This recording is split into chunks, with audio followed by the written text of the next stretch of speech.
क्यों एक भोली भाली औरत अपने पति की मूर्ति के साथ जलकर अपने प्राण त्याग देती है? क्यों राजा विक्रमादित्य को एक चक्रवर्ती सम्राट होते हुए भी किसी दूसरे राजा के यहाँ नौकरी करनी पड़ती है? क्या राजा विक्रमादित्य एक मरी हुई औरत को फिर से जिंदा कर पाएंगे? जानने के लिए देखिए ये जबरदस्त कहानी। एक ब्राह्मण अपनी पत्नी के साथ उज्जैन नगर में रहता था। ब्राह्मण की पत्नी सुशीला बड़ी पतिव्रता स्त्री थी। ब्राह्मण कहने के लिए तो राजा के यहाँ नौकर था, परंतु राजा विक्रम ब्राह्मण से कोई कार्य नहीं करवाते थे। बस हर माह घर बैठे उस ब्राह्मण की तनख्वाह भेज दिया करते थे। ब्राह्मण को राजा की तनख्वाह खाते खाते जब काफी अरसा हो गया तो एक दिन वह अपनी पत्नी से बोला, भाग्यवान, राजा का धन खाते खाते काफी लंबा समय हो गया, किंतु राजा ने बदले में मुझसे कोई काम नहीं लिया। इस भार से मैं कैसे कर्ज मुक्त हो सकूंगा? अंततः पत्नी से विचार कर वह राजा के पास पहुंचा और बोला, राजन, आपकी रकम खाते खाते मुझे काफी समय हो गया, लेकिन आपने मुझसे कोई काम नहीं लिया। इस प्रकार मैं कैसे कर्ज मुक्त हो सकूंगा? मेरी इच्छा है कि आप मुझसे कोई काम लें ताकि मैं आपके ऋण से मुक्त हो जाऊं। ब्राह्मण की बात सुनकर राजा बोला, हे ब्राह्मण, मेरी प्रतिज्ञा है कि मैं किसी ब्राह्मण से काम नहीं लेता, पर फिर भी आपकी यही इच्छा है तो मेरे कहने से गंगा स्नान कराओ और एक कलश गंगा जल मेरे लिए भी लेते आना। यही है आपका कार्य। राजा के वचन सुनकर ब्राह्मण अत्यंत प्रसन्न होकर अपने घर आया और सारा हाल अपनी पत्नी से कह सुनाया। वह बोली, स्वामी, आप चले जाओगे तो मैं आपके पीछे अन्न जल कैसे ग्रहण करूंगी? मेरा तो यह नियम है कि बिना आपके दर्शन किए अन्न जल ग्रहण नहीं करती। ब्राह्मण बोला, मैं अपनी मूर्ति बनवाकर घर के अंदर स्थापित कर दूंगा, तू उसके दर्शन करके अपना गुजारा कर लेना। यह कहकर उसने अपनी मूर्ति बनवाई और घर में स्थापित करवा दी और आवश्यक सामान ले राजा के पास जाकर बोला, महाराज, अब मैं जा रहा हूँ, मुझे आज्ञा दीजिए और मेरे पीछे से कृपा करके मेरी पत्नी की खैर खबर लेते रहना। उसको अब मैं आपकी शरण में छोड़े जा रहा हूँ। ब्राह्मण के वचन सुनकर राजा विक्रमादित्य बोला, हे ब्राह्मण, आप किसी बात की चिंता न करें और निश्चित होकर जाएं। आश्वासन देकर राजा ने उसे मार्ग व्यय के लिए धन देकर विदा कर दिया। ब्राह्मण के गंगा स्नान पर जाने के बाद ब्राह्मणी हर रोज पहले उसकी मूर्ति को भोग लगाती और बाद में खुद खाती। एक दिन ब्राह्मण के पड़ोस में आग लग गई। वह आग इतनी तेजी से फैली कि देखते ही देखते ब्राह्मण ब्राह्मणी के घर तक आ पहुंची। ब्राह्मणी अपने घर में लगी आग देखकर अपने पति की मूर्ति से कहने लगी, हे स्वामी, घर में आग लग गई है, कृपया बाहर चलो। जल्दी ही आग ने पूरे घर को अपने चपेटे में ले लिया, परंतु ब्राह्मणी टस से मस न हुई और वो उस ब्राह्मण की मूर्ति के आगे वही शब्द दोहराती रही, स्वामी, घर में आग लग गई है, बाहर चलो। आखिर ब्राह्मणी आग में ब्राह्मण की मूर्ति के साथ चिपट जलकर मर गई। जब राजा विक्रम को ये बात पता चली तो वो माथा पकड़कर बैठ गया और खुद से कहा, ये तो बड़ा अनर्थ हो गया। अब जब ब्राह्मण आकर पूछेगा तो मैं उसे क्या उत्तर दूंगा? ब्राह्मण अपनी पत्नी को राजा के हवाले छोड़कर उसके कहने से गंगा स्नान करने गया था, पर ब्राह्मणी तो उसकी मूर्ति के साथ जल चुकी थी। राजा विक्रम के दिन बड़े भारी हृदय के साथ चिंता में निकल रहे थे। इसी बीच एक रोज ब्राह्मण भी वापस आ गया और घर में लगी आग और अपनी स्त्री के जल मरने का समाचार सुनकर वह आग बबूला हो उठा। बोला,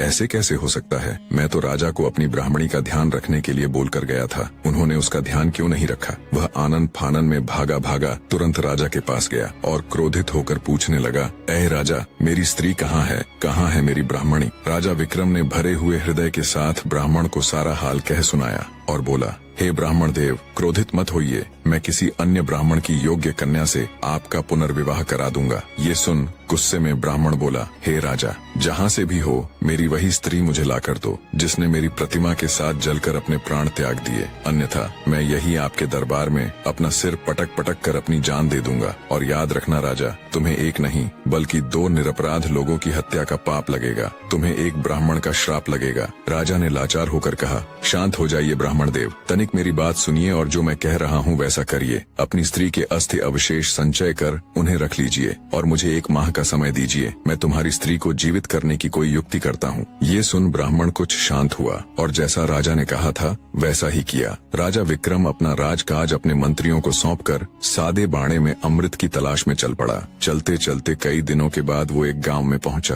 कई दिन चलने की थकान के कारण वो एक मकान के दरवाजे पर पड़ी चारपाई देख थका मांदा उसी पर बैठ गया। उस मकान में एक वृद्धा और उसकी पुत्रवधू रहती थी। वृद्धा का बेटा बहुत दिनों से कहीं बाहर गया हुआ था। उसी के संताप में उसकी पुत्रवधू और वो हमेशा दुखी रहती थी। थोड़ी देर बाद जब वृद्धा की पुत्रवधू बाहर आई और उसने राजा को वहाँ बैठा देखा तो मन में सोचने लगी, हो न हो यही मेरा पति है। इसकी सूरत और उम्र दोनों मेरे बहुत दिनों से बाहर गए पति से मेल खाती हैं। यह बात मन में विचार करके वह भीतर गई और अपनी सास से कहने लगी, माँ जी, मुझको ऐसा प्रतीत हो रहा है कि आपका बेटा लौट आया है और बाहर द्वार पर बैठा है। बहू की बात सुनकर बुढ़िया खुश हो दौड़कर दरवाजे पर आई। जब उसने राजा विक्रम को देखा तो उसे भी वो बिल्कुल उसके बेटे की तरह जान पड़ा। वृद्धा बोली, बेटा तू बाहर क्यों बैठा है? चल अंदर चल। कहाँ था तू इतने दिनों से? देख तेरी याद में तड़प तड़प कर मेरी यह दुर्दशा हो गई और तूने एक बार भी मेरी सुध नहीं ली। वृद्धा की बात सुनकर राजा विक्रम हड़बड़ाया और सोचने लगा, हे ईश्वर, ये क्या नई बला मेरे सिर आन पड़ी। वह वृद्धा से बोला,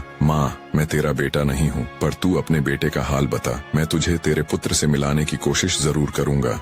बूढ़ी औरत रोते हुए राजा को अपनी बात बताने लगी। मेरा बेटा जब 12 वर्ष का था तब उसका विवाह हो गया था। विवाह के कुछ ही दिन बाद वो कहीं चला गया। आज 20 वर्ष होने को आए मगर उसकी कोई खैर खबर नहीं। वो अब तक लौट कर नहीं आया। उसकी पत्नी बेचारी चिंता में सूख कर कांटा हो गई है। राजा बोला, बुढ़िया माई, क्या तुझे उसके या उसके किसी पते के बारे में मालूम है कि वह कहाँ है? वृद्धा ने कहा, मैंने कुछ लोगों से सुना है कि दक्षिण दिशा में वीरसेन नामक राजा राज्य करता है, जो हर रोज गरीबों में 1.25 मन सोना दान करता है। उसी राजा के महल में मेरा बेटा दुर्जन नौकरी करता है। तब विक्रमादित्य ने कहा, बुढ़िया माई, अब तू किसी बात की चिंता मत कर। ईश्वर चाहेगा तो तेरा बेटा शीघ्र ही तुझसे आकर मिलेगा। इतना कहकर राजा विक्रम वहाँ से दक्षिण दिशा की ओर चल दिए। कुछ दिनों की यात्रा के पश्चात वे दक्षिण दिशा पहुँच गए। विक्रम वहाँ से पूछते पूछते राजा के महल के द्वार पर पहुँचा और द्वारपाल से बोला, भाई आप दुर्जन को मुझ पथिक का संदेश भिजवाने का कष्ट करें कि तुम्हारे गाँव से एक आदमी आया है और वह तुमसे मिलना चाहता है। द्वारपाल ने भीतर जाकर दुर्जन को विक्रम का संदेश दे दिया,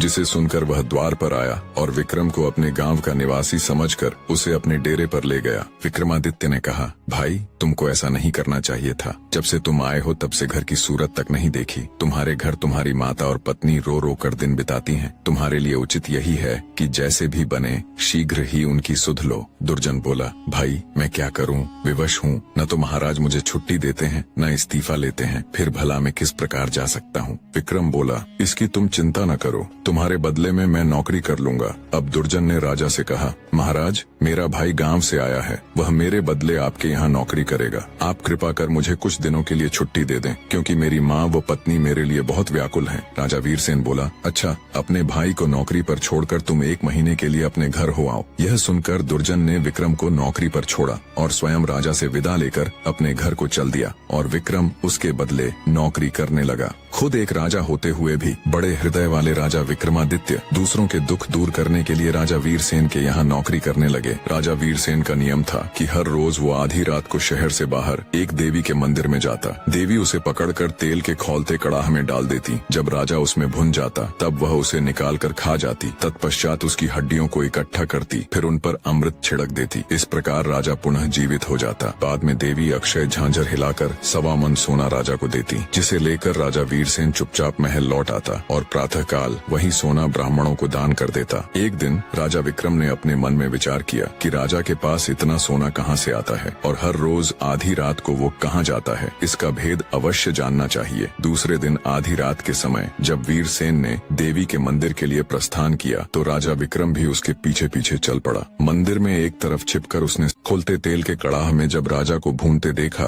तो विक्रमादित्य का हृदय द्रवित हो उठा। सारा हाल देख वो भारी हृदय के साथ अपने स्थान पर वापस आ गया और विचार किया, राजा बड़े कष्ट से सोना लाता है, कैसे भी करके इसका दुख दूर करना चाहिए। राजा विक्रम बाजार गया और हर तरह के मेवे, सुगंधित वस्तुएं और तरह तरह के मसाले ले लिए। जब आधी रात का समय नजदीक आया तो विक्रमादित्य ने अपने शरीर को जगह जगह से चाकू से चीरकर सभी प्रकार के मसाले और मेवे कटे हुए स्थान पर भर लिए। अत्यंत पीड़ा सहन करते हुए राजा विक्रम चुपचाप राजा वीरसेन के कक्ष में गए और अपनी जेब से जादुई बीर निकाल उन्हें हुक्म दिया, जब तक मैं न आ जाऊं तब तक तुम राजा वीरसेन को ऐसी गफलत में रखना कि उसे होश न आए। खुद राजा वीरसेन की जगह देवी के मंदिर में पहुंच गया। विक्रम जब देवी के मंदिर में पहुंचा तो भूख से व्याकुल देवी ने उसे पकड़कर तुरंत कड़ाह में डाल दिया। जब वह भुन गया तो देवी ने उसे निकाल कर खाया। देवी ने इतना स्वादिष्ट गोश्त आज तक नहीं खाया था। वो हर रोज वीरसेन को भून कर खाती थी और उसे जीवित कर देती थी।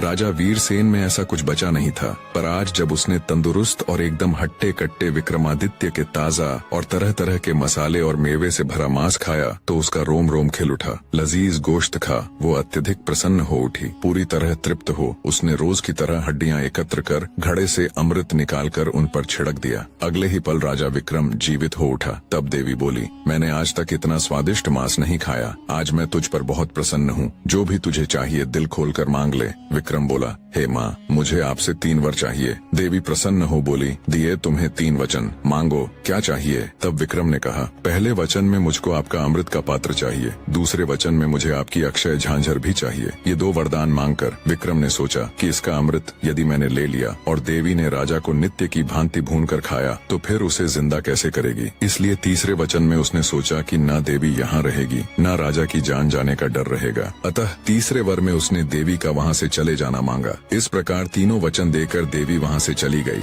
राजा विक्रम अमृत कलश और अक्षय झांझर ले वापस आ गया। उसने सोते हुए राजा वीरसेन के पास से अपने जादुई बियर उठा ली। थोड़ी देर में जब वीरसेन की आंख खुली तो समय देख वह घबराकर मंदिर की ओर दौड़ा। वहाँ जाकर उसने देखा तो कोई नहीं था। कड़ाहा भी आधा पड़ा था। यह देखकर वह बहुत घबराया और मन में सोचने लगा, सुबह सोना कहाँ से दान करूंगा। लोग कहेंगे कि राजा दिवालिया हो गया, खजाने में धन नहीं रहा। ये सोचते सोचते वो घर आकर पलंग पर पड़ गया। चिंता में उसे रात भर नींद नहीं आई। करवटें बदलते बदलते ही सवेरा हो गया। भिक्षुक पुकारने लगे, महाराज प्रातः काल हो गया, दान करने के लिए सिंहासन पर विराजिए। भिक्षुकों की पुकार सुनकर राजा अत्यंत दुखी हो रहा था। महल के बाहर भिक्षुक चिल्ला रहे थे। राजा शर्म और शोक में डूबा भिक्षुओं की आवाज सुन रहा था। राजा को शोक के समुद्र में डूबा देखकर विक्रम ने कहा, हे महाराज, सुस्त क्यों हैं? सोना दान क्यों नहीं कर रहे? वीरसेन ने आदि से अंत तक सारा हाल विक्रम को कह सुनाया और बोला, आज यह ब्राह्मण वर्ग विमुख हो जाएगा तो बड़ा अन्याय होगा। तब विक्रमादित्य ने राजा वीरसेन को अक्षय झांझर दी और कहा, लो निकाल लो इसमें से और बांट दो।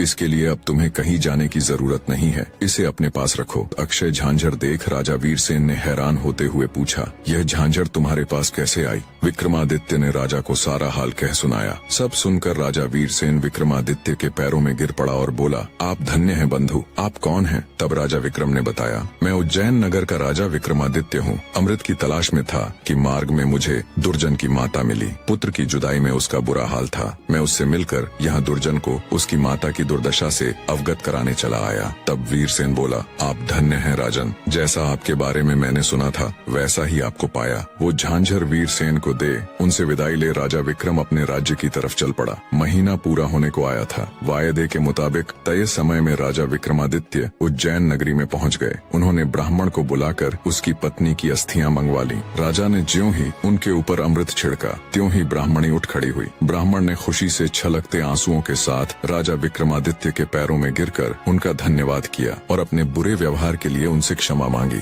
राजा विक्रमादित्य केवल एक महान योद्धा या शासक नहीं थे, बल्कि उन्होंने दूसरों के दुखों को दूर करने के लिए अपने जीवन को जोखिम में डालने से भी परहेज नहीं किया। उनकी अमृत की तलाश, एक ब्राह्मण के दुखी परिवार को जोड़ने का संकल्प और राजा वीरसेन की समस्या को हल करने के लिए अपनी अद्वितीय योजनाएं यह दर्शाती हैं कि एक सच्चा राजा